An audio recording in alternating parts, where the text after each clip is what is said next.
அனைவருக்குமே வணக்கம். சற்று முன் கிடைத்திருக்கக்கூடிய ஒரு மிக மிக முக்கியமான செய்தி ஒன்று வெளியாகியுள்ளது. சற்று முன் உதயநிதிக்கு உளவுத்துறை எச்சரிக்கை, கதை முடிந்தது. இது மாதிரி பார்த்திங்கன்னா செய்திகள் வெளியாயிருக்கு. ஏற்கனவே அனைவருக்குமே தெரியும், உதயநிதி ஸ்டாலின் அவர்கள் பார்த்திங்கன்னா துணை முதல்வர் ஆனதுலேருந்தே நிறைய பேர் மீது வழக்கு பதிவு செஞ்சுருந்தாங்க. இந்த வழக்கு பதிவின் அடிப்படையில் முதல்ல பார்த்திங்கன்னா சனாதன வழக்கு மூலமாக ஒரு பரபரப்பை கிளப்பியிருந்தது. இதை தொடர்ந்து அண்ணா பல்கலைக்கழகத்தில் பாலியல் வளத்துறையின் அடிப்படையில் பார்த்தீங்கன்னா சிதறடியாக உதயநிதியுடைய பேரும் அவருடைய நண்பர்களுடைய பேரும் பார்த்தீங்கன்னா இதில் அடிப்பட்டது இல்லையா.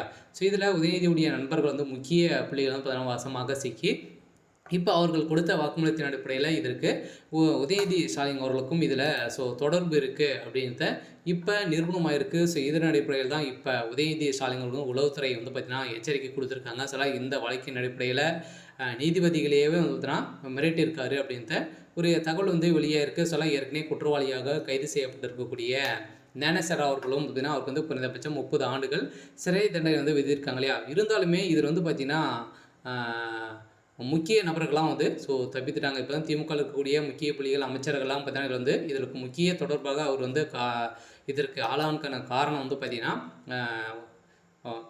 ஞானேஸ்வரர் அவர்கள் பார்த்தீங்கன்னா இது இந்த அளவுக்கு ஆறானதுக்கான காரணம் திமுக சேர்ந்த முக்கிய புள்ளிகள், அதே மாதிரி உதயநிதியுடைய நண்பர்கள் தான் இதற்கு காரணம் அப்படின்றத இப்போ நிரூபணமாக இருக்குது. இந்த வழக்கின் அடிப்படையில் நீதிமன்றம் என்ன தீர்ப்பு வழங்க போகிறாங்க, என்ன அறிவிப்பு கொடுத்துருக்காங்க அப்படின்னு தொடர்ந்து வீடியோவில் பார்க்கலாம்.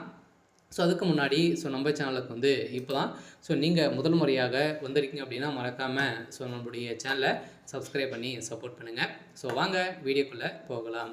பார்த்தீங்கன்னா அண்ணா பல்கலைக்கழக வழக்கு இன்று பார்த்தீங்கன்னா தண்டனை விவரத்தை கொடுத்துருக்காங்க இல்லையா. ஏற்கனவே அவருக்கு 30 ஆண்டுகள் சிறை தண்டனை விதித்து மகளிர் ஆணையம் தெரிவித்திருந்தது. இதை தொடர்ந்து பார்த்தீங்கன்னா இதில் உதயநிதி அந்த சார் யார் அப்படின்றத இன்னுமே தெரியாமலே மறைமுகமாகவே இருக்குது. இந்த நிலையில் இந்த வழக்கின் முற்றுப்புள்ளிக்கு அந்த சார் யார் அப்படின்றது தான் ஒரு பெரிய கேள்விக்குறியாகவே இருக்குது. இந்த நிலையில் அந்த சார் யார் அப்படின்னு பார்த்தீங்கன்னா உதயநிதி தான் அப்படின்ற மாதிரி இப்போ நிரூபணமாக இருக்குது. இந்த நிலையில் தான் இப்போ அதிரடியாக தமிழகத்தில் நடக்கக்கூடிய சம்பவத்தின் பார்த்தாலே பார்த்தீங்கன்னா இப்போ உதயநிதிக்கு இது அனைத்துக்குமே தொடர்புகள் இருக்குது அப்படின்றது தான் நிரூபணமாக இருக்கு இல்லையா. உதயநிதியுடைய உத்தரவால் தான் பார்த்தீங்கன்னா இப்போ அஜித்குமார் அவர்கள்லாம் பார்த்தீங்கன்னா அடித்து கொலை செய்யப்பட்ட சம்பவத்துக்கு இப்போ திமுகவுக்கு நிறைய எதிர்ப்புகள் எச்சரிக்கையும் பார்த்தீங்கன்னா உளவுத்துறை கொடுத்துருக்காங்க. தமிழகத்தில் திமுகவுடைய ஆட்சி நடத்தக்கூடிய தகுதியே இல்லை. இருந்தாலுமே இப்போ பார்த்தீங்கன்னா ஒரு மிகப்பெரிய சம்பவம் உண்டாக்க போகுது.